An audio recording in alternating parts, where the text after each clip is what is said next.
मेरा नाम है मोहित और आपका स्वागत है हमारे YouTube चैनल हिस्ट्री चैंपियन में। तो जैसा कि आप जानते हो, आपका जो पेपर होने वाला है सामान्य हिंदी संप्रेषण का, सामान्य हिंदी का जो पेपर होगा उससे संबंधित आपके सामने जितने भी कंप्लीट इंपॉर्टेंट क्वेश्चन होने वाले हैं, महत्वपूर्ण प्रश्न होने वाले हैं, सारे के सारे मैं आपको करवाने वाला हूँ। बस आपको क्या करना है, चैनल को सब्सक्राइब कर देना है, वीडियो को लाइक कर देना और अपने दोस्तों को जरूर से शेयर कर देना है।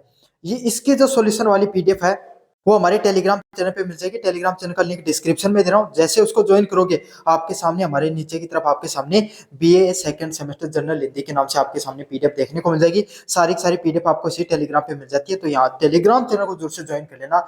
मैंने पिछली बार लास्ट टाइम में 6 क्वेश्चन दिए थे, 5 क्वेश्चन ऐसे कैसे देखने को मिले हैं, आगे भी देखने को मिलेंगे। चैनल से ही सारी चीजें आती है, चुपचाप ज्वाइन जरूर से कर लेना। लास्ट टाइम में बहुत मदद हो जाएगी आपकी। तो टेलीग्राम चैनल को जरूर से ज्वाइन कर लेना। लास्ट टाइम में आपको पता है इंपॉर्टेंट क्वेश्चन बता दिए जाते हैं और वो एग्जाम में देखने को मिल जाते हैं कम से कम 5 से 7 घंटे पहले। तो चलो शुरू करते हैं अपन। सबसे पहले आपके सामने अगर अपन बात करें, पहला इंपॉर्टेंट क्वेश्चन है जो आपको यूनिट फर्स्ट का, वो क्या है, नानाजी देशमुख का ग्रामोत्थान निबंध के माध्यम से ग्रामीण विकास में कौन कौन से आदर्श प्रस्तुत किए हैं।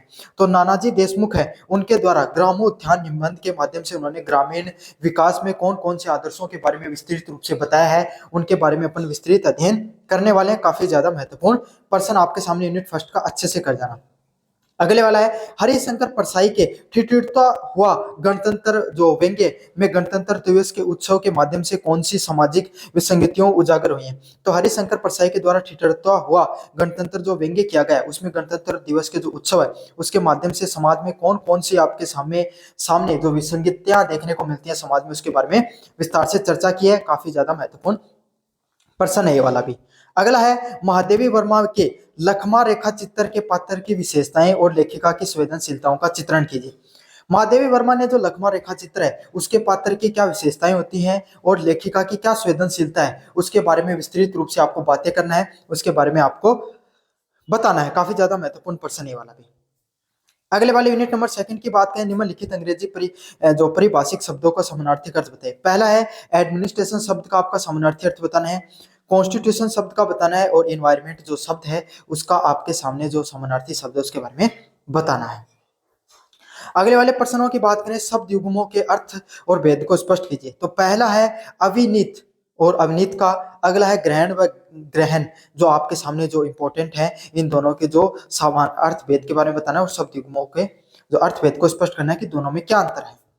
अगले वाला है, किसी कार्यालय के प्रमुख को छात्रवृत्ति हेतु आवेदन पत्र को लिखना आपको। तो कोई भी कार्यालय है वहां पर अगर आपको छात्रवृत्ति चाहिए उसके लिए आवेदन पत्र लिखना है, इंपॉर्टेंट भी है और आपके सामने सीख भी लेना भाई जरूरी है। आगे आगे आप ये सब चीजें तो आगे जरूरत होती है आपको। यूनिट नंबर 3 की बात करें, निबंधात्मक प्रश्नों के प्रारूप की। निम्नलिखित विषयों में से किसी एक पर निबंध लिखना है। पहला, पर्यावरण संरक्षण की आवश्यकता पे आपको निबंध लिखना। पर्यावरण संरक्षण की आवश्यकता किस प्रकार से होती है उसके ऊपर विस्तृत रूप से लिखना है। अगला है, युवा पीढ़ी और राष्ट्र निर्माण पे आपको विस्तृत रूप से चीजें लिखनी है कि युवा पीढ़ी है और राष्ट्र निर्माण कैसे, उसके ऊपर आपको निबंध लिखना है। तकनीकी युग में हिंदी का क्या महत्व है, जो तकनीकी युग दिखाई देता है उसमें हिंदी का क्या महत्व है, उससे संबंधित चीजों के बारे में आपको बताना है। काफी ज्यादा महत्वपूर्ण प्रश्न है। अगले वाला आपके सामने है जो यूनिट नंबर 2, किसी निविदा टेंडर के प्रारूप को तैयार कीजिए। जैसे कॉलेज पुस्तकालय हेतु कंप्यूटर के क्रम करने की जो निविदा आमंत्रण से संबंधित, मतलब कोई निविदा टेंडर को प्रारूप को तैयार करना है, जैसे कॉलेज पुस्तकालय हेतु जो कंप्यूटर को क्रय करने की निविदा आमंत्रण के बारे में आपको विस्तृत रूप से बताना है। अगला है, किसी विभाग द्वारा जारी की जाने वाली अधिसूचना नोटिफिकेशन के प्रारूप तैयार करना है। जैसे विश्व हिंदी दिवस मनाने के संबंध में सूचना के बारे में आपको बताना है। तो आपको कोई भी विभाग है वहां पे अधिसूचना जारी करने के लिए आपको चीजों के बारे में बताना है। तो ये आपके सामने सामान्य हिंदी संप्रेषण से संबंधित जितने भी महत्वपूर्ण प्रश्न है सारे मैंने आपको बता दिए। अच्छे से कर लेना इन सभी प्रश्नों को।